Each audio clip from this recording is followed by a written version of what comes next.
I'm the program director here at AspenRidge Fort Collins. I have been working in the social work field for about 20 years. And in that process, about 2/3 of my career have been really on the front lines when it comes to trauma and recovery, both and trauma.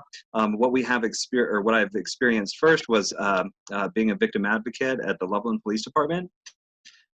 There, I was really on scene with people as they were experiencing domestic violence, as they were experiencing anything from bank robberies to homicides. So working with people directly when trauma was occurring. As my career has unfolded, a great deal of that is working with, traumatic experiences such as homelessness, working with foster kids and addictions. And I have spent some time in psychiatric hospital settings, as well as here in addiction treatment.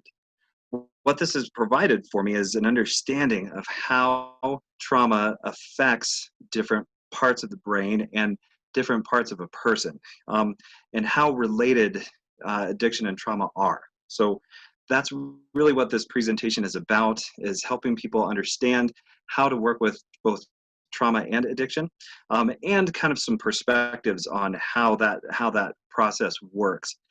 There are some different and varying ideas and thoughts on how that works within the field, and how to integrate both trauma and addiction. How I'm going to do that is essentially teach everyone today a group that I use to work through trauma and addiction integration. So we're going to talk more from the trauma integration standpoint today than we are from the addiction standpoint, but we will look at how both kind of intersect and work together. Through the experiences I've had, I see that this is something that it could be very useful across the board when it comes to recovery. So with that, a couple of ground rules today. All participants, please be on listen mode only. That makes the bandwidth work a little bit better. Phone connection and audio pin. If you're calling by phone, your audio pin will be sent to you, so make sure you get that. And also, please be aware that this presentation is being recorded, so we would appreciate some understanding of that as well. And when it comes to follow-up, we are happy to provide the slides from this presentation to you.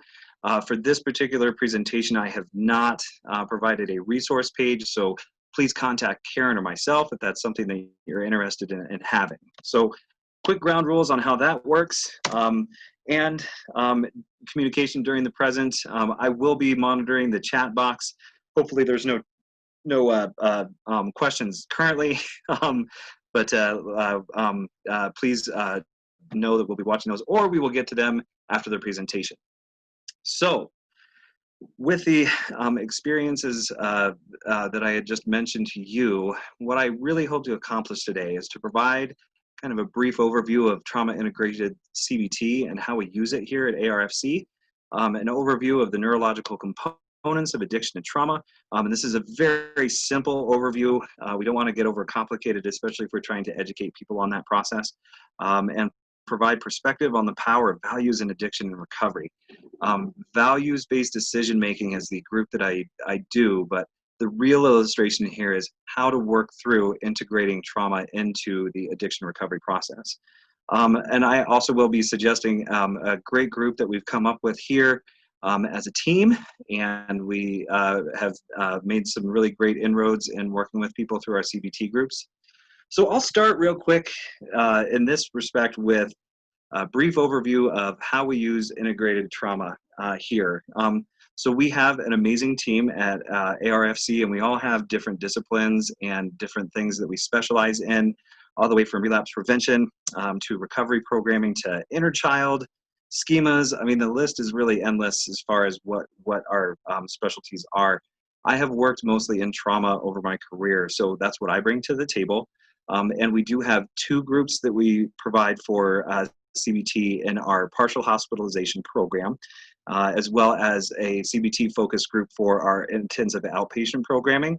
And that's how we use that process with all of the other components of addiction recovery. I want to be very clear that this is only a component. Now, we do believe here that the structure of a healthy recovery is the primary purpose why people are here. But working through some of those underlying issues is really helpful in creating a healthy process and a healthy structure. So that's how we work that.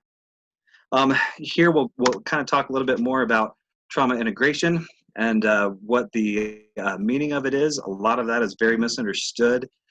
Trauma integration and trauma-informed CBT, a lot of times people think that's about going back and revisiting trauma over and over. That might actually work for some segment of the population, and there are a lot of therapies that really focus on having people bring back trauma, bring up trauma and discuss it and process it. When we talk about trauma integration, what we're talking about is working with a person from where they are in the present moment, using mindfulness and other CBT techniques in order to help a person function today despite the trauma that they've experienced. So that is our primary process for today, is talking a little bit about how we bring that present focus to a person who's experienced trauma. And I will tell you, as someone who's actually witnessed trauma occurring, reliving it over and over can be re-traumatizing and a big challenge for clients. That is not to say that there is not effectiveness in EMDR or other types of processing, only that a great deal of people that I have met work better in the process of what do we do with it now? That's the question that we centrally ask ourselves here at AspenRidge is, how do you function despite the trauma that you've experienced? What that focuses on is providing that perspective for people about understanding that trauma is something that we can come over. We talk a lot about the empowerment model, and we talk a lot about how bringing ourselves up to a certain standard can help resolve those issues. Also, really normalization. You know, I won't go into the full spectrum of trauma, but what we describe with trauma typically is a big T and a little t. And with with either one of those traumas, I would suspect that most people have been through some kind of that trauma, and that are effective tools that we can use to redirect ourselves from those things and work through them. Those are very essential to teaching this process. In order to really work with trauma integration, we talk about all aspects of our current state, including the state of our body.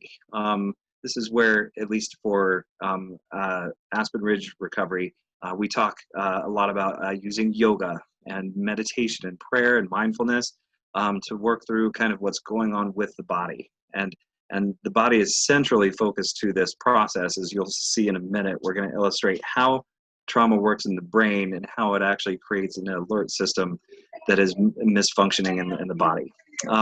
How this interacts with addiction. Reality is that addiction and trauma live in the same place in the brain. And for us to be able to provide that to people, it does provide that normalization and say, hey, listen, these two things are really, really, highly connected if you really look at the physiology piece. And what that boils down to is safety. Really, when we talk about what happens with trauma is somebody feeling unsafe and that safety trigger misfiring. So that's what we talk about here. So we are going to discuss, and I will alliterate a little bit about a group that I provide for people when it comes to the trauma integration. And one of the focuses of that is values. So we'll talk about why values actually matter in addiction treatment and how to apply that to decision making. That's the central focus of our topic today. We'll also talk a little bit about why psychoeducational form is so important. Education and information really help people understand what's going on with them and why they're having reactions to, simple things. A really good illustration is somebody who is a veteran who hears really loud noises. When those noises are heard, there is a reaction to that. And when that reaction occurs, that is a trauma-based reaction as opposed to what a normal person would do, maybe a little bit of a jump, but they certainly wouldn't get under a table or hide or any of those reactions. Helping people educate and learn why this happens to them is so, so important because we need to know why we're doing something in order to do it. I think that's a pretty basic human reaction to things. So that's part of what we're going to do. In order to do that, I do teach neurology. But I want to be very simple that it is really oversimplified. We are talking about literally the most complicated part of the human body. So we're not going to go into, synaptic gaps and T cells and, neurochemicals and all the processes that go into there, all the different nuances. And there's still so much that we don't know. But it's really important for people to understand how their body works in order to maintain it. So we do simplify the process. So this is informed treatment of neurology. I will be quite clear that I love to read and I'm a kind of a research nerd, but I am absolutely not a neurologist. So I will make sure to tell you if there's something that, I do or do not know throughout this whole process. So as we go through this process, I'm going to illustrate how it works to help people work through redirections and changing the parts of their brain that experience the trauma. The values-based decision-making groups that we use are based in what we call organizational psychology. So if you want to look up more about values-based decision-making, you're going to find mostly resources that have to do with organizational psych, but I find it to be very effective in working in groups and addiction recovery. When you are working through a trauma-informed group, or really any group having to do with cognitive change and redirection and restructuring, establishing safety is key. So what we really want to accomplish at first is create group norms. And folks, if you've done groups before, you know most of this, but I'm just going to start with the basics.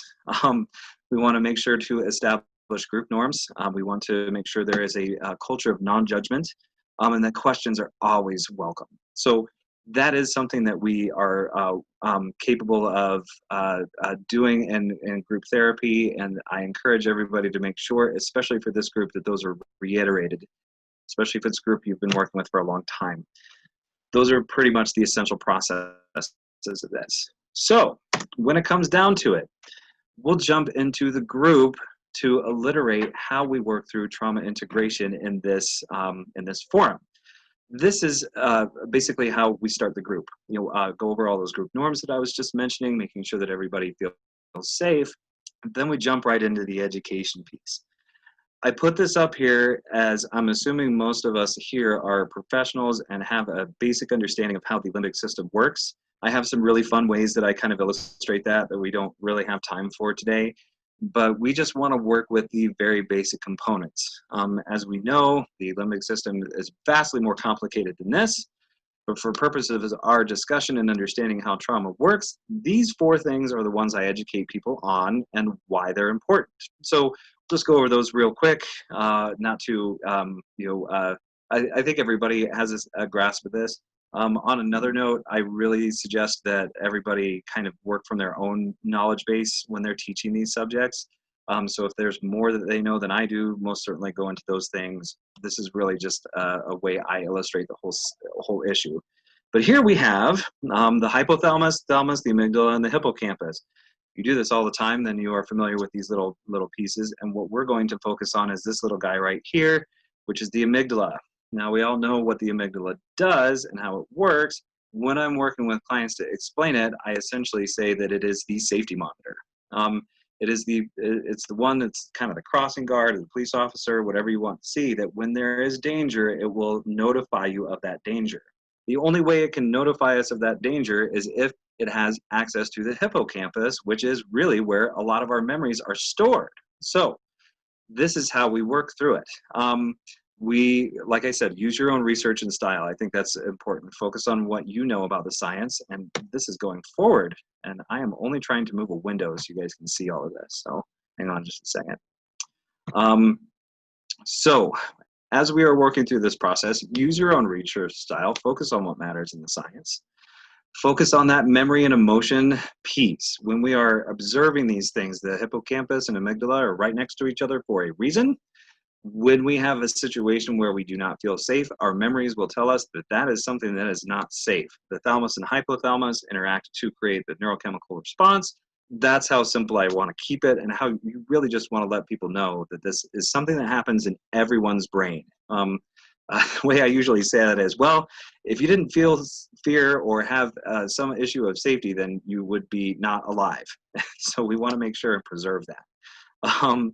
So we also want to define these different parts in our own quirky ways. And again, focusing on the amygdala is a matter of saying this, that. We have the fight, flight, and freeze responses. I don't know if you all are familiar with this book. I will show it to you. This is The Body Keeps the Score. It's one of my favorite neurological books. It has a very great way of understanding the trauma response and PTSD. But what we always focus on is most people know the fight, flight, or freeze responses. Most people are not familiar with fourth response, which is a cry for help or the call for assistance. So this is something that is automatically wired in all humans when we are in trouble. We will have one of four responses when we get there. What happens with trauma is that something happens that's so traumatic that our brains get stuck in a loop with anything that is very similar in response of stimuli. So whatever stimuli comes up with us, we have a tendency to respond the same way no matter what. Typically at this point, in order to help people be more comfortable, I provide an idea about the emotional response time. Now, this is again a simplification, but what we do know is that the limbic system will notify us many times before our thought process comes online. What the research says is that takes about 0.2 to 0.5 seconds for us to, have a response when it comes to how we behave according to the trauma that we've experienced or just normal stimuli. This is a very normal process for everyone. The way I usually illustrate that with people is think about if somebody is riding in front of you and they slam on your brakes. You are going to slam on your brakes first. You are not going to think about why they're doing it, what's happening, or anything like that. Your body will just respond. That is not only normal, but it's healthy. Being able to understand that is integral to integrating trauma into our lives and in some ways overcoming addiction. So that'll be the first piece that we teach when we go through this lesson process with people. I'm just watching my time here. So as we go through this process, what we want to do is describe several different things that happen with both trauma and addiction. So we move into the decision-making paradigm. I always suggest, and actually this is something we do very frequently here with many clients, that we really talk a lot about how decisions are made, what's important about them, and how trauma affects those things. That will happen in individual therapy mostly. Then we move to this. So we always talk about the neurology first, help people understand it's just part of your body, make it a little bit safer to talk about. Then we move on to the perspective on decision making. So I don't know how many people do this, and usually when I'm doing this live, I ask people this question to find out what they know about it. And I'll ask, how many decisions do we make in a day? There are a couple of prevailing studies about this, but 35,000 decisions remotely conscious during a day. That's from a book called Bad Moves. That's something that you can look up if you want to, but what I find interesting about that is that their numbers all the way from like 2 to 300, all the way up to 35,000. I don't have time to explain how they derived it, but I would suggest that the 35,000 number is pretty sound when it comes to how many decisions we make during a day. Typically what I'll do to get people kind of thinking about this is to start counting the decisions they started to make this morning and get very specific about that. When to wake up, how to brush your teeth, whether I was going to shift one way or another, what was the first thing on your mind, and making a decision about that. It gets a little bit mind-numbing for people, so we don't have we can't, hold on a second, I want to see Karen. Okay, Karen, are there any questions so far? I can't see the thing, so let me actually pause this for a moment and see if we have any other questions. We don't have any questions, just some general questions about the slides and recording, but none directly about the webinar yet. Okay, excellent. All right, just making sure that we were in the right place. So, so here we again want to talk about making decisions and how difficult it is. When you throw trauma into the mix and experiencing any kind of trauma from, being, robbed or some sort of community violence versus sexual assault as a child, all of those different pieces will affect our decision making in some way. And it can be overwhelming to people to think about how to change their decision making paradigms. This has a way of really getting in the way of making good decisions when it comes to recovery as well. So, how do emotions and trauma play into decision making? So, again, that's where we talk about the 5-second rule, or the 0.5-second rule. Here is what's important about that. In CBT, we talk a lot about redirections, making sure that we are changing the way that our thought process works in order to change our emotions, which changes our behavior. That's the basics of CBT. Really, when I use that 0.5-second rule, it is a redirection, and people don't necessarily think about it like that. Just giving themselves permission to have a pause before they react to any emotional stimuli. So that's why it's so important that we mention that piece as well. So what we want to do first, again, is explain that neurological component. When we have more time, I really delve into a lot of the different nuances, and so many questions come up about, what about this? What about that? There are so many different ways to look at, how this works. So that usually takes up a good 20, 30 minutes of group, which we don't have today. So we can cover that at another time. But what we want to do is talk about values next. So, and again, I just want to illustrate that this group that I use is also a practice that we work with for individuals as well. By that, I mean that we walk people through this whole process over a 90-day period, and this group is only a small illustration of this. So be thinking about how this process could work with an individual over time. At any rate, so the first task in this particular group is asking that question of, what is our neurology? How does it work when it comes to trauma and addiction? What are the nuances of that? And then the second task is working with values. I found that values actually are a very universal process that help people feel safe, and here's why. They matter according to what we believe, because they are directly tied to the experiences that we have had as a unique individual. So as we grow and develop, the values that we have can grow and develop as well. And there are things that we anchor positive behaviors and positive interactions with. So that's where the value system becomes important. They also provide meaning and purpose. In almost every branch of psychology, education, there is an importance put onto meaning and purpose. Being able to have a goal, you have to understand why you're reaching that goal, and meaning does provide that backing for it. So values are for putting in meaning, essentially.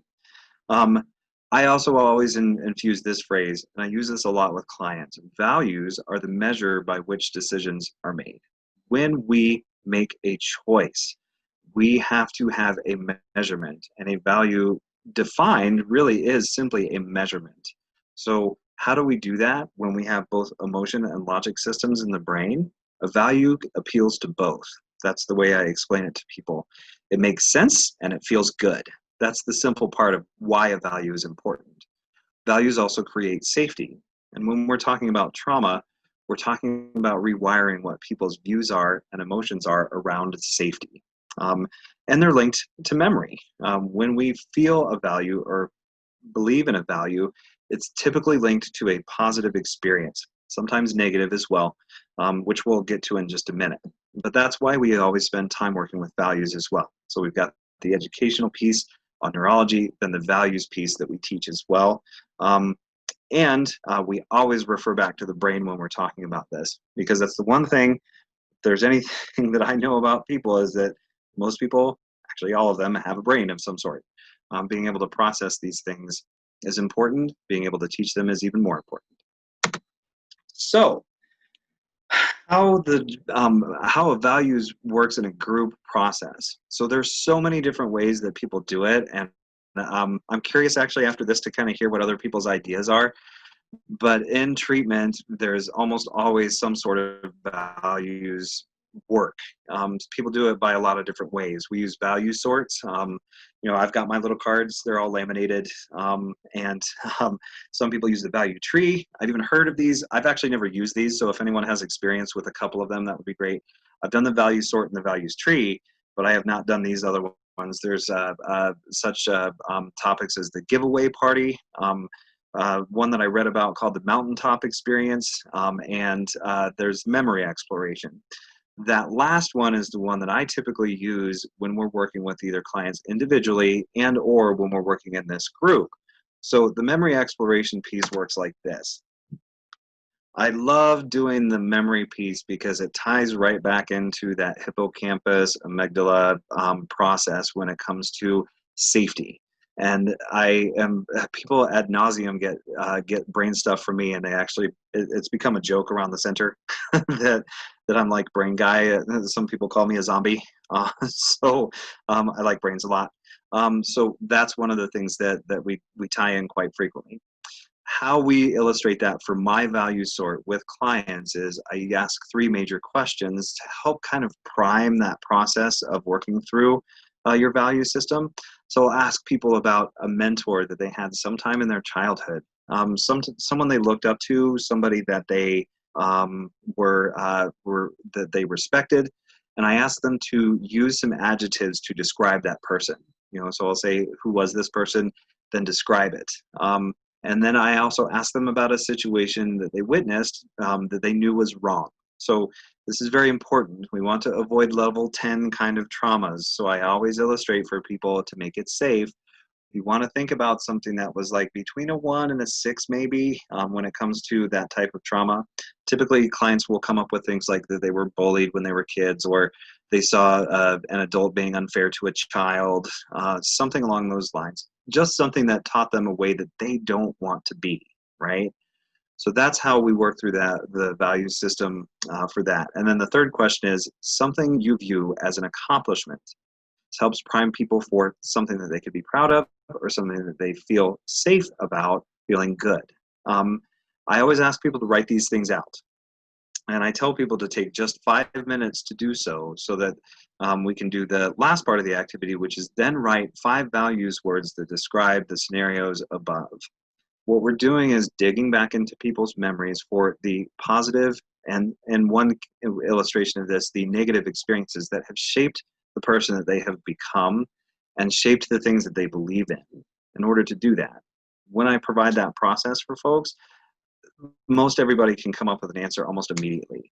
And a lot of that is not because they have eidetic memories and can remember everything that's happened to them, but those were safety markers for them and places where they found safety. Integrating that trauma response into, shifting that trauma response into looking at things from that safety perspective. This is all kind of setting up how we teach using values in the groups. So that's part 2 of the process in this group. So we teach neurology, then we teach the value system. So those are the 2 first things that we do. Now, working with clients to integrate the trauma becomes the most important piece. How do we actually use the values that we found? How do we actually realize the issues that we have had and we'll work to overcome them? That's really the last part of this group. And for the last 2 weeks to 30 days of this program that we work with individuals as well. Just a quick reminder of how the CBT paradigm works. I know that this is something that most people are familiar with, but we have a situation, we have thoughts about that situation, our emotions come up, and then our behaviors occur. This process is very fast. When we're talking about a person reacting to some sort of stimuli, and nobody's immune to this. We all have these moments that we have a situation that we feel triggered in, and then we're going to respond just how our emotions are telling us to respond, not necessarily a way that we want to. This is why humans make mistakes, and it's perfectly acceptable to understand in that respect. So thoughts and feelings feel nearly simultaneous to most people. Again, back to why we teach that pause technique and how we illustrate that it's actually really physiologically important to do. That's where we work into that. So what we also know is that behavior can be changed through through redirection of thoughts. So if we redirect the thoughts that we have to something more rational, then we can change our responses according to what happens to our behavior. Values appeal to both rational thought and emotion.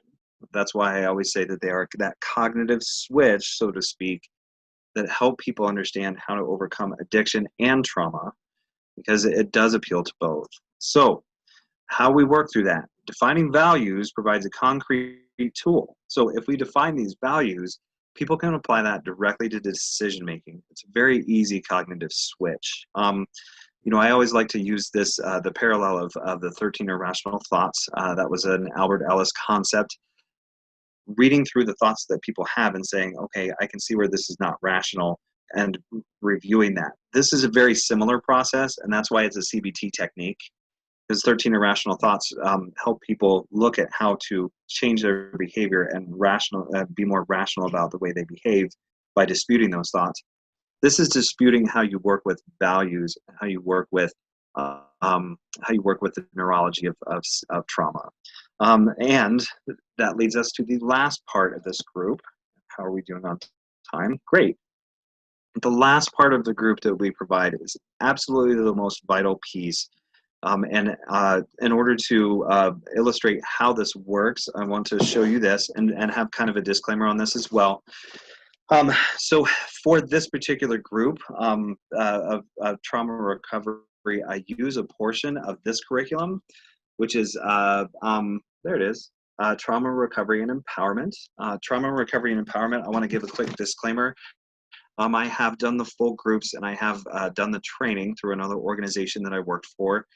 So this is something that I'm very versed in. I would suggest, if you are interested in this particular topic, that you look up the trainings. They happen in Denver, I think, once a year still.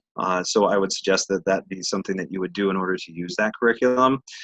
However, I have only used a piece of it to illustrate what we're talking about here and how we work to integrate that trauma. So that's what we needed to cover there. So this part of our process in this particular group that I teach, we have gone through a psychoeducational group on that neurology piece. Now we have defined values through a group project. The process next is simply processing through how to make this change. So this is the functional tool. So the education piece and the functional tools and the processing all matter in this process. We always go through these questions. And again, this is from the trauma recovery and empowerment. I find these open-ended questions very effective. Again, establishing safety. We want to make sure to move people away from guilt and shame in these issues and look at this as a logical construct and work to try to not judge ourselves in that respect or have clients judge themselves. So one moment. So the questions that we ask to help work to begin to do this integration piece. We ask, what are the factors involved in general decision making?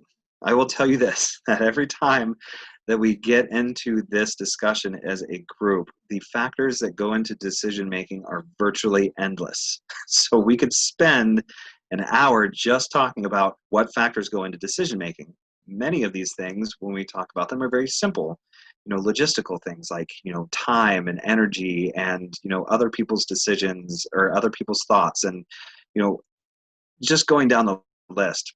What I typically do at this time is I will write these out on the board for people to have a visual. I don't really have a board right now or people to interact with, so I will just tell you this is how we do it. We want to make sure that everybody has an idea and everybody gets to contribute to what factors involved in decision making. So we look at that rationally.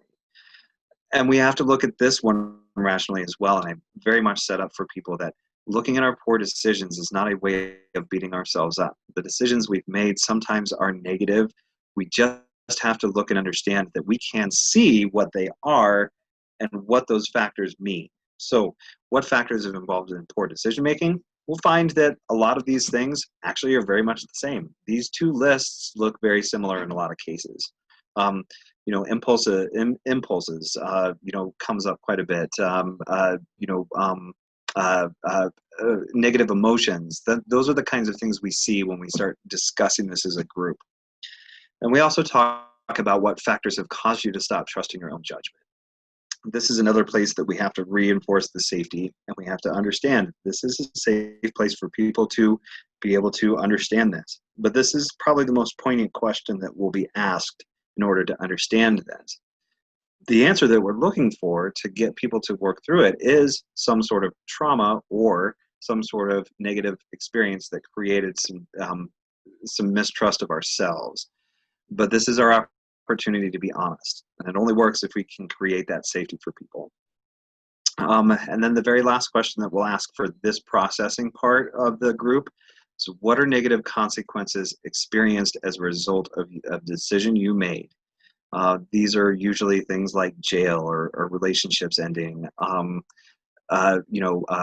treatment. Sometimes people even put treatment on there, but we just want to be able to illustrate for folks that they can have a greater understanding of how that process works. The next step to this, as we integrate trauma into the experience, using values to help people feel like they can be empowered to make this happen, is making sure that we have this last group process. The last piece that I always do, and I'm so sorry, I was trying to actually get these to fly in, but you're going to have to look at them all at once. I will just illustrate how this works. So the second part of the lesson, we had defined values. During that time, on a whiteboard, I will typically write people's values in the middle of the board and divide it into 3 sections. So we've already got the values written out there, and this is how it works. So we ask people this question for the last piece to this group. We ask people what their values are, and we have them write it down. Here I've put some typical answers that I get when I'm doing this group. Integrity, family, loyalty, faith, success.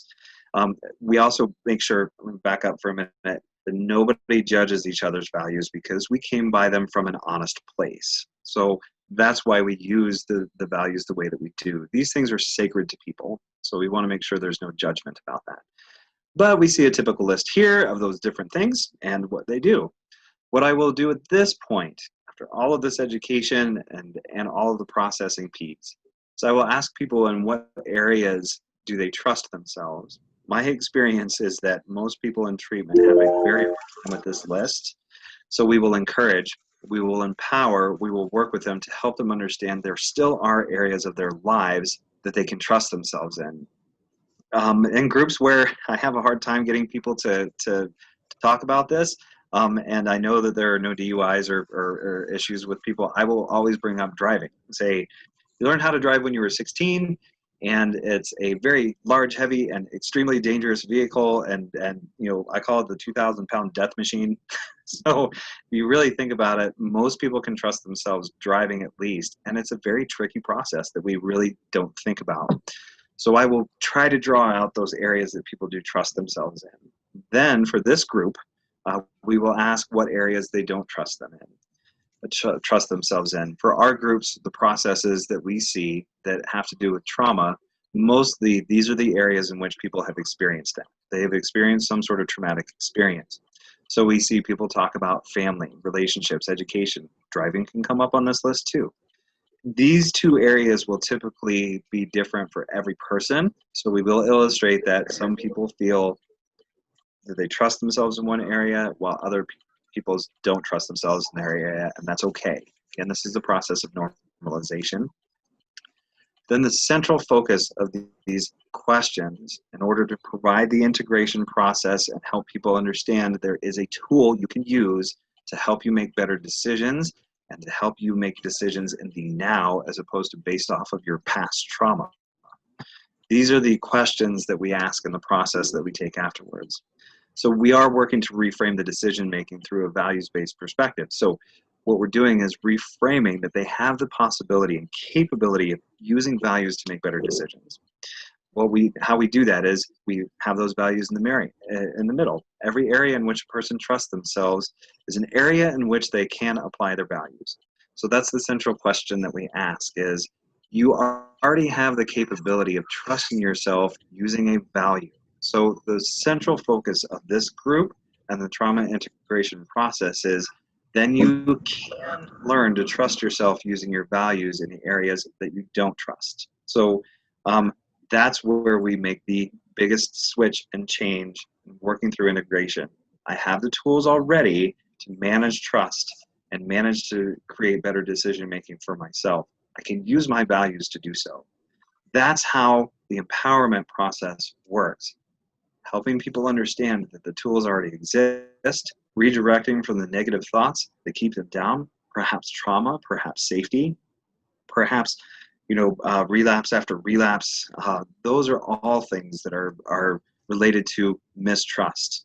So what we'll ask them at that point then is, what if you take your values and apply them to areas in which you don't trust yourself? Simply ask yourself how you can do that. That creates that cognitive switch that helps people understand that they are capable of it. And the principal question we will ask is, how do you apply it? So in our groups, we help people understand that they can do it. We'll always use one minor area first, and I'll go around and I'll ask each one of our clients and say, what area do you think you can learn to apply a value? Pick one of your values, pick that area, and tell us how you would like to elevate that area to a place that you can trust. That's where we'll start with it. That helps make sure that it is a safe process for people to follow. Then we'll be asking folks how they apply it to addiction recovery. Herein lies the tie. Both addiction recovery and trauma erode people's ability to trust themselves. They erode people's ability to understand what is safe and what is not. The empowerment model for using values lifts both up to a place where people can feel that they are capable of it. And I do believe everyone is capable of this. So that is the central question. And again, I want to illustrate that this small group process is possible and also something we can use when working with individuals. We can extrapolate this across an entire 90-day period and be reinforcing these questions using the empowerment model, the education that we've provided to create a safe space for people to work on their recoveries and those underlying issues. So in order to do this, the one last little piece that I have, again, let me check my time. Okay. I want to make sure and leave a lot of room for questions. Here are a couple of clues when it comes to both working with individuals and groups on the trauma integration. I often refer back to the neurology piece. Again, that's the unifying experience of being a human being. Providing normalization and non-judgmental approaches are vital when we are working with the trauma integration piece. We want to empower and reinforce that clients have already used these values and already used some skills. If we start with a basis of someone having the capability already, instead of trying to build something from scratch, it's a lot more accessible for people.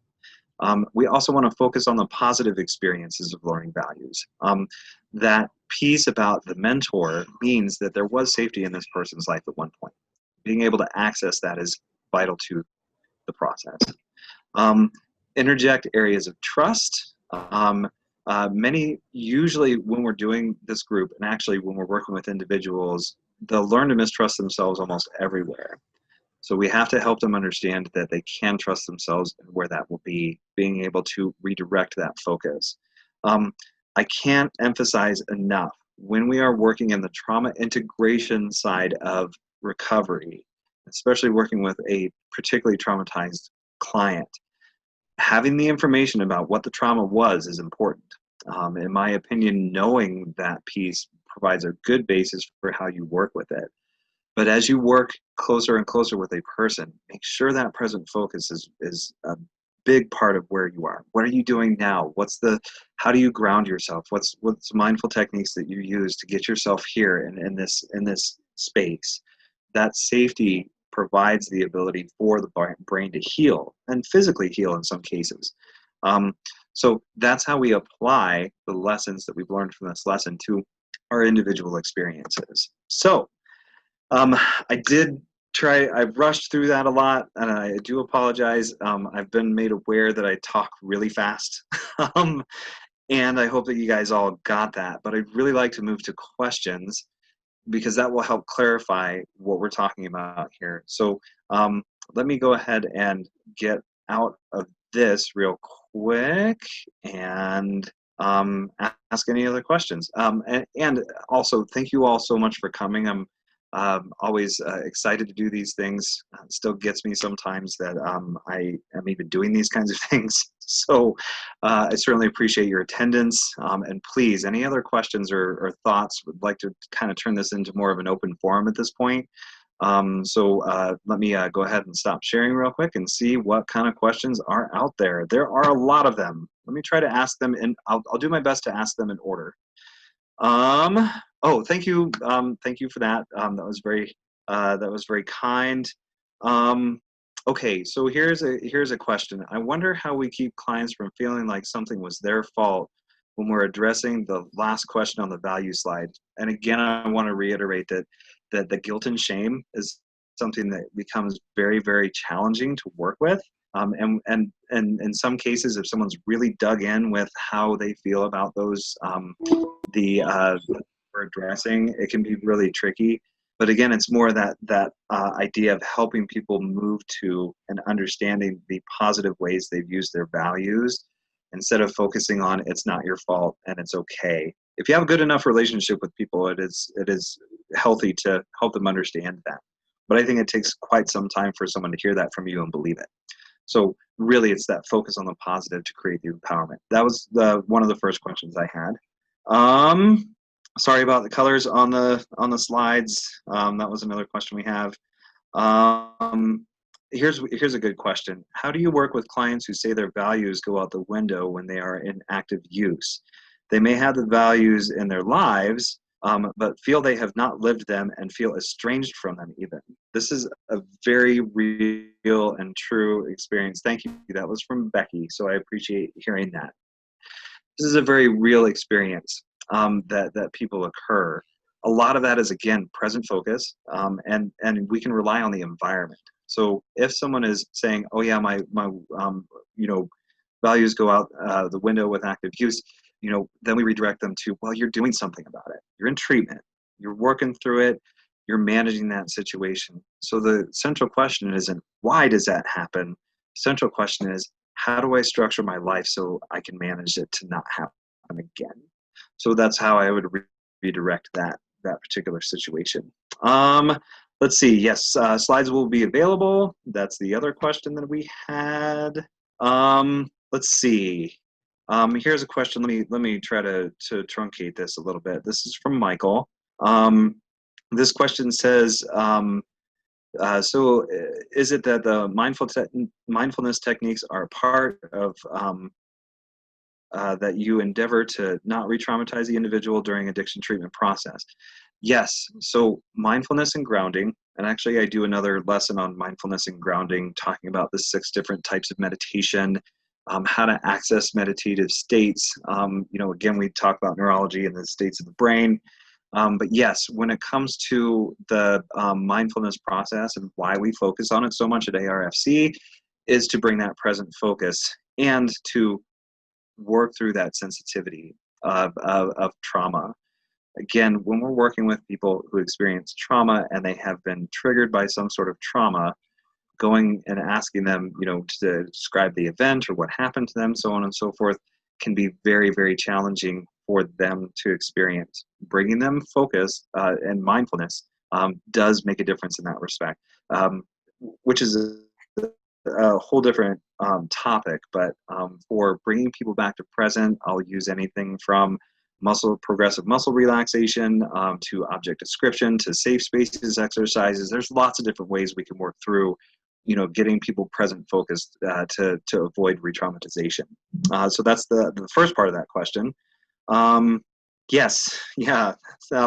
He also explains that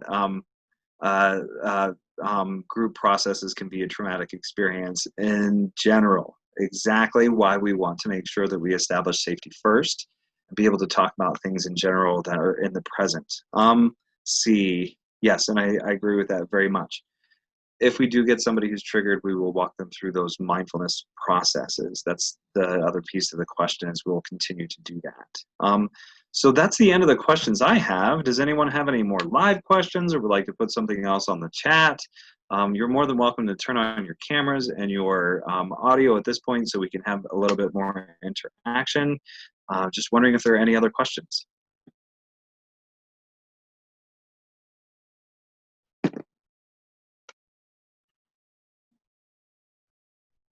Okay, fantastic. I'll talk for just a second longer in case people are sitting there furiously typing. But I really, again, appreciate that. Oh, here we got another question. This is from one of our own when it comes to AspenRidge. This is from Debbie. Do you find that clients have to be in a certain stage of the recovery process to this? I would suggest yes. Typically, I try to perform these groups. So obviously we have rolling admissions, but I do try to provide this particular group after the majority of the people in the program have been here for at least 45 days. So I'll be watching to provide this group when I have at least 60 to 70% of the folks that are in there who've already gone through a lot of the safety process, understand the structure that comes in, and feel a little bit more confident about where they're at when it comes to the recovery process. So yes, I do intentionally work with people a little further down the road with this particular group, but not all the way at the end. We want to make sure they have time to work with their individual therapists on this piece as well. So that was a great presentation. And again, thank you so much. There's so many kind words here, and I really appreciate that. We only got about 5 minutes left. We can go ahead and close it out if nobody else has any questions.